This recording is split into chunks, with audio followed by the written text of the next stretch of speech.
En el caso de la explosión por combustión, es un fenómeno que se da por acumulación de gas en un espacio cerrado y a su vez ese gas entra en contacto con una fuente de ignición.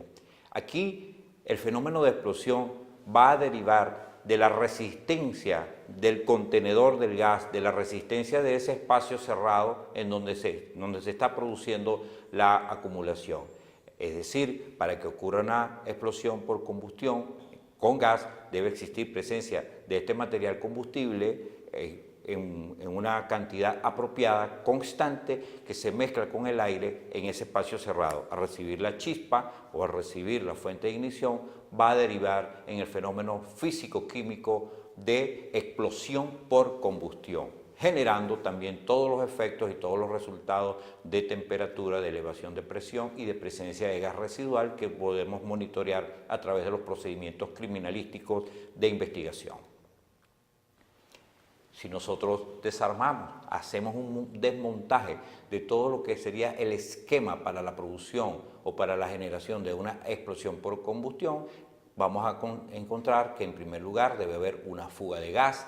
que ese gas debe acumularse en un espacio cerrado, que ese gas en ese espacio cerrado comienza a mezclarse apropiadamente con una cantidad de aire que pueda transformar ambos gases en una mezcla rica con características inflamables o explosivas,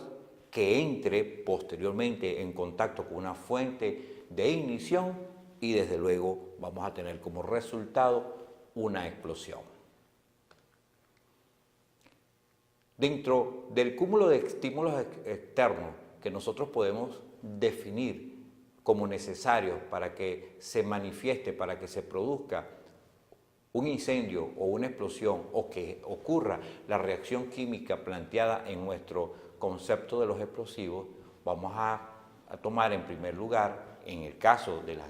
los grandes accidentes industriales, los errores de procedimiento, es decir, todas aquellas fallas que ocurren en el montaje, en la preparación, en la activación, en el despliegue de materiales y equipos en donde están relacionados una cantidad de sustancias químicas peligrosas. Algunos procedimientos que debemos seguir y debemos rastrear al momento de realizar investigaciones en accidentes industriales graves tienen que ver con los permisos de trabajo, es decir, todos los procedimientos escritos de seguridad que se deben de llevar a cabo antes de realizar una actividad que involucre materiales peligrosos, fuentes de ignición o material explosivo. De tal manera que al revisar en una potencial investigación ese protocolo llamado, repito,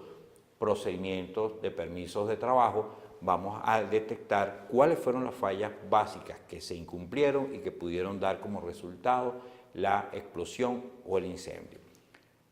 Otro estímulo externo que debe analizar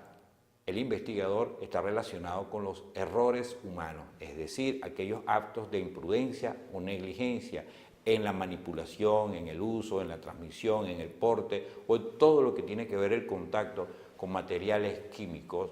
peligrosos. La simple acumulación de material combustible en una residencia, en una casa, en un apartamento, ya representa, ya constituye en sí un acto de imprudencia. La forma en que nosotros operamos y trabajamos, la forma en cómo descuidamos o omitimos las normas de seguridad, inclusive las técnicas de almacenaje y de mantenimiento. Toda sustancia química peligrosa está reglamentada su alojamiento, su ocupación, su transporte, su mantenimiento en ciertas áreas. Recomendamos a todos los que nos siguen con este entrenamiento buscar a través de sus páginas de internet la guía de materiales peligrosos de la NFPA, que es una guía que nos indica los protocolos de emergencia que deben seguirse ante materiales peligrosos. Eso nos da también una idea de cuántas fallas o errores humanos pueden cometerse y que a su vez se transmiten o se transforman en estímulos externos que pueden activar violentamente una sustancia química. Un tercer estímulo externo estaría asociado a las mezclas accidentales entre sustancias químicas, es decir, en aquellas áreas en donde se almacenan sustancias químicas peligrosas, definir la forma en que éstas pueden llegar a entrar en contacto entre sí y dar como resultado el accidente o dar como resultado la reacción química. Fallas en los protocolos de trabajo sería un cuarto estímulo, es decir, que en aquella lista de elementos considerados indispensables a cubrir en situaciones de seguridad o en condiciones de seguridad para la manipulación y uso de sustancias peligrosas, se incumplen algunos elementos de esa lista de protocolos de trabajo. Los cortocircuitos son importantes que nosotros los consideramos. Evidentemente que una gran cantidad de incendios ocurren por este fenómeno, pero la improvisación en las instalaciones eléctricas, la improvisación, el uso de equipos inapropiados o indebidos, la transmisión de tensión eléctrica a través de conductores no aptos para ese tipo de tensión eléctrica, va a dar como resultado la posible generación de un cortocircuito. Así que el investigador debe, al abordar la escena del suceso, plantearse qué errores de procedimiento pudieron haberse cumplido, qué errores humanos, qué mezclas accidentales entre sustancias químicas pueden haber habido, qué fallas en los protocolos de trabajo y desde el punto de vista de las instalaciones eléctricas, los cortocircuitos que pueden haberse generado. Todo esto que hemos mencionado forma parte de estímulos externos de carácter accidental, es decir, que uno de estos fenómenos puede darse de manera accidental producto de alguno de estos estímulos externos que hemos mencionado anteriormente. Sin embargo, también existen una cantidad de estímulos externos de carácter intencional, es decir, aquellos eventos que se produjeron con intención por parte de la mano del hombre, dependiendo de las circunstancias que lo llevaron a realizar esto. Así, el investigador debe analizar los indicios de sabotaje en componentes, en piezas, en maquinaria, en instalación, remoción de una cantidad de elementos. Para la provocación de un incendio, no necesariamente debe el causante del hecho llevar los elementos al sitio, sino que ya en el sitio existen todo lo que él necesita para provocar el incendio. Así que es importante trabajar en la búsqueda de rastros de posibles hechos de sabotaje que dieron como resultado la generación de un incendio. Los actos de terrorismo con la consecuente o con la previa análisis, estudios de inteligencia que hacen los integrantes de estas organizaciones terroristas para provocar sus acciones, los hechos de vandalismo en donde se utiliza el fuego como parte fundamental por disturbios, por personas alteradas que puedan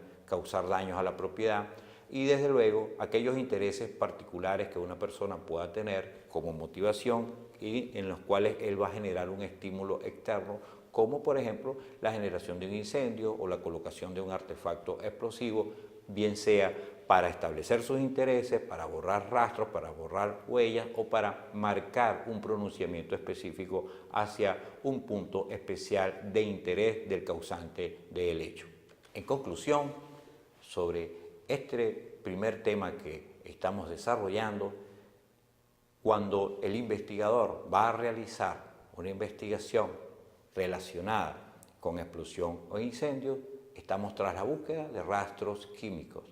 Esos químicos que están involucrados dentro de ese evento que estamos investigando debe ser capaz de generar una reacción violenta, es decir, son químicos característicos y que esa reacción violenta siempre va a derivar de un estímulo externo que ha facilitado la posibilidad de la generación de esa reacción.